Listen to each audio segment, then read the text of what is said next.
Good morning po, sir. Ano pong atin, sir? Ano bang madalas na... Pag naglalakad ako, parang Hmm. may sumasakit o. Pag naglalakad kayo, may parang pumipigil dyan, may sumasakit. Oo, parang nasa visual talaga. Mga ilang araw na, linggo or buwan, tansya lang, approximate. 3 months na siguro. 3 months. Minsan, nawawala, lalo na pag makuha yung lakad. Pero pag umpisa, lalo sa umaga, pag okay, parang naman talaga. Sa umpisa pa lang sa maga, meron. Ngayon, sir, anong nangyari dyan? Wala ba kayong naalalang mga nadulas kayo, na natumba, or nalaglag sa bangko, ganon, or nasimplang sa motor, ng mga pas... Walang... Okay, good. Sir, ito pa rin mo lang, sir, baka malimutan, mabasag. Yan, sige. Kung dyan ang hinihintay nyo, sir, higa kayo.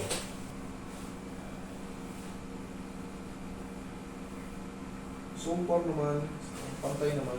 Yung iba kasi, pag may problem sa hip joint, o kaya sa singit, umuurong yung isang paa. Kasi, pag naglalakad sila minsan, parang ika-ika, katagalan, maaapektuhan yung ano, nagkakaroon ng mga scratch sa ating mga kanan yun, sir, di ba? Kanan siya. Okay. Relax lang. One more. Kabila, balance natin.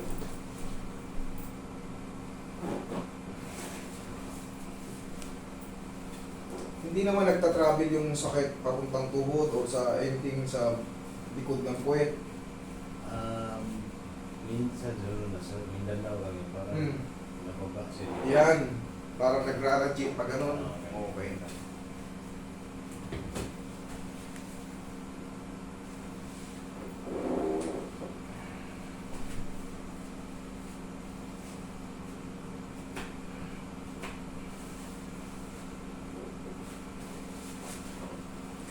Relax lang, sir. Hayaan mo lang sa kata ng konti. Relax.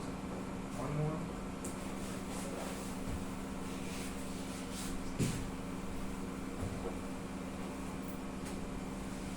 Relax lang. Okay, sir. Pakilid. Ganito.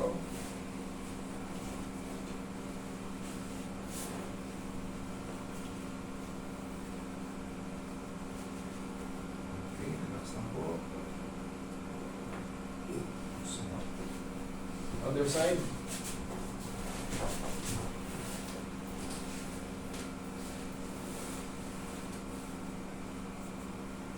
Yung mga kalapit na joint, iti-trace po natin.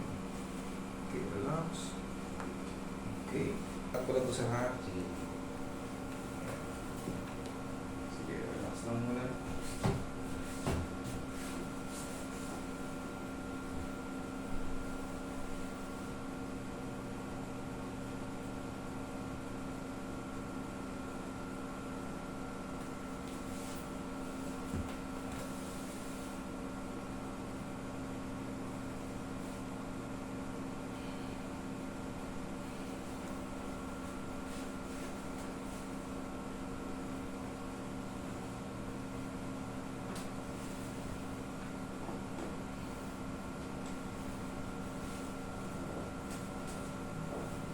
Relax.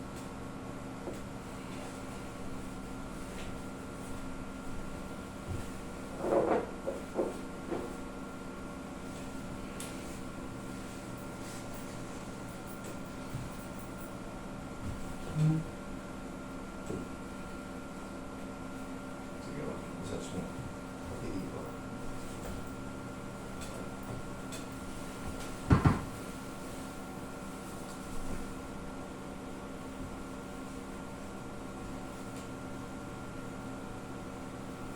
Umpisa pa lang, ano na kagad eh, kumbaga,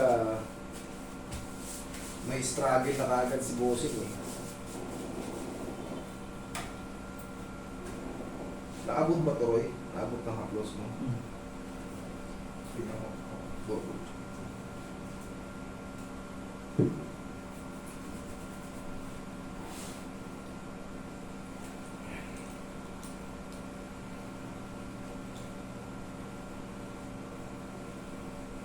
relax mo lang. Para hindi yan. Yung muscle kasi magko-contract yan.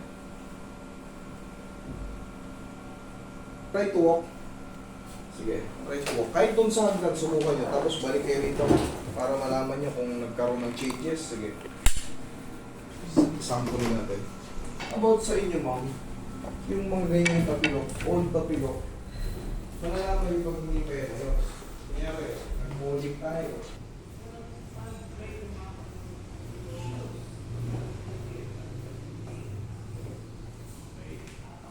Ano pakaramdam? Ay, kasi medyo gumaan. Wala. Okay, yan yung mga past relief. Yan yung mga tinatawag na pag na-adjust kasi ng tama, syempre, ba? Nagbago talaga. Yan yung mga sa method natin, talagang mararamdaman yun. Pero, it depends ha. Hindi po lahat kayang i-treat ng method. Meron din pong limitation. Gaya na kasi, iba, lumalapit sa amin, may cancer, may mga ano, yung mga matatagal na nabali, na dumikit na, naglaman na, may limitation po ang method natin. Tandaan nyo, siyempre, pag pang-opera kayo, dapat ma-opera. Okay? May mga limitation din po. Pero, yung mga, mas marami tayong kaya kumpara sa limitation. Okay? Maraming salamat mga katri.